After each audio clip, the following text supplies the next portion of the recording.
Let's hitch up something heavy and drag it across the country. Sounds like fun, because it's no good getting away from it all if you can't take all your stuff.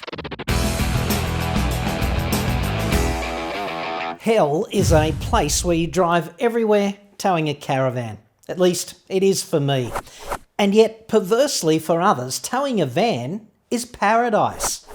This must make administration in the afterlife very confusing for Allah and his customer service team.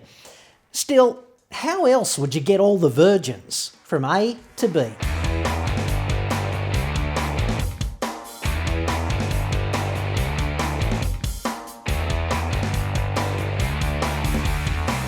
Question from Brendan. He's ditching the ageing territory and buying a Santa Fe. A good move. There's a 1600 kilogram caravan in Brendan's mix, and he wants to get the details right. Details like the TOWBALL download, genuine or aftermarket components, stuff like that. The Santa Fe is a very good medium to heavy tow vehicle, but if you already own a van, that's where you need to start. You need the facts on the van before you buy the vehicle. So load up the van exactly as you would if you were driving off into paradise right now.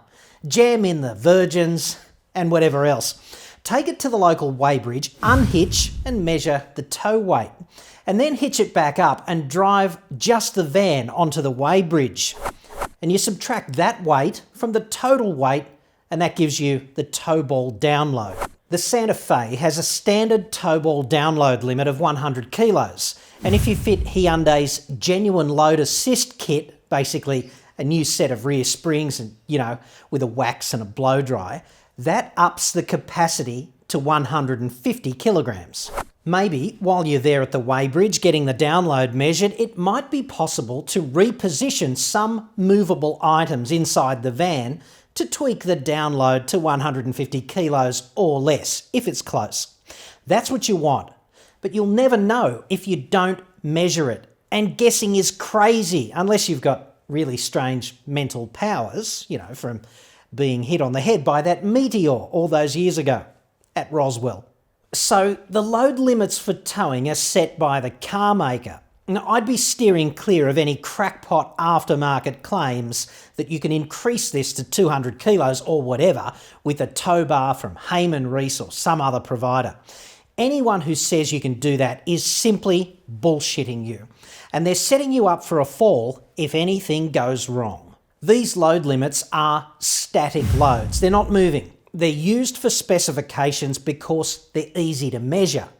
In reality, they relate or correlate in some way to dynamic loads imposed while you're actually driving. To put this in perspective, you might go over a dip and the van rotates at the same time as the Santa Fe decelerates because you're hitting the brakes or something. You've got loads moving, accelerating, rotating. The dynamic movement of all that mass might impose momentarily several hundred kilos of vertical download on the TOWBALL. That's going to pitch the nose up relative to the rear, reducing some of the grip at the front wheels, which is kind of bad if you're also trying to steer. Conservative static load limits are imposed on vehicles so that things don't get horribly unglued in the dynamic domain. It's not much fun if the wrong combination of bumps and curves jams you into the path of an oncoming B-double. The Santa Fe's absolute towing limit is 2,000 kilos. That's the total loaded weight of the van, also called the GVM. That's for automatic variants of Santa Fe. Something about the auto transmission made the engineers reduce the load limit by half a tonne. Obviously, that's done so that transmission durability is not compromised. Here in Australia, we have a kind of mentally retarded attitude to TOWBALL download compared with other markets. For some reason, we've evolved to expect 10% of the GVM of the van as the TOWBALL download. So 2 tonnes of van, 200 kilos of download. That's what we expect. Other markets use 5%, which is why so many imported vehicles seem somewhat underdone on the TOWBALL download spec. Obviously, a little bit of static download is a good idea because the last thing you want in the dynamic domain is the van lifting the rear end of the vehicle off the ground. That could be undignified. Brendan then followed up and asked this. They're both pretty valid points. The point about limits is they're limits, so don't exceed them. Engineers went to university for years. They solved differential equations and did multivariable calculus until their brains bled, just so they could work out those limits. I know, I was one. It sucked. So 149 kilos, okay. 151, not okay. It really is that simple. Actually, it is, and it's not. I did this story a couple of years ago. Tested a bunch of these things. Industrial lifting shackles, and they're also used in four-wheel drive recovery. Have a guess how much load you need to break one of these babies. Guess. You better double it, and maybe you should double it again. 40 or 50 tonnes should just about do it. We broke a bunch of these in a laboratory. It's quite therapeutic. The point is, all critical components have specified limits. Auto transmissions have torque limits. Electrical wires have current limits. Turbine rotors have operational time limits. Towing setups are no exception. They've got download limits. Engineers bled into their craniums in every case so that you could avoid bleeding into yours as a result of a catastrophic operational failure. But limits always come with a significant factor of safety. They're not always as utterly conservative as this baby, which is only rated to carry 3 medium-sized cars over your head in a factory, safely. The factor of safety is proportional to the risk. And if those 3 cars are over my head, I don't want the shackle popping its cork because some dill forgot to carry the one. So it's fair to assume the Santa Fe doesn't change channels from The Sound of Music to Reservoir Dogs if you unintentionally deliver 10 kilos of additional TOWBALL download. It's also worth noting that because the limit relates to the loads imposed by dynamic driving, if you drive conservatively, that changes the dynamic loads for the better. Don't get me wrong, this is not advice to overload the vehicle and then drive gently. It's the backstory about how limits are actually determined. Limits are limits and they exist for a reason. They actually had to change the name of the limit in some cases. With these babies, for example, the limit used to be called the safe working limit.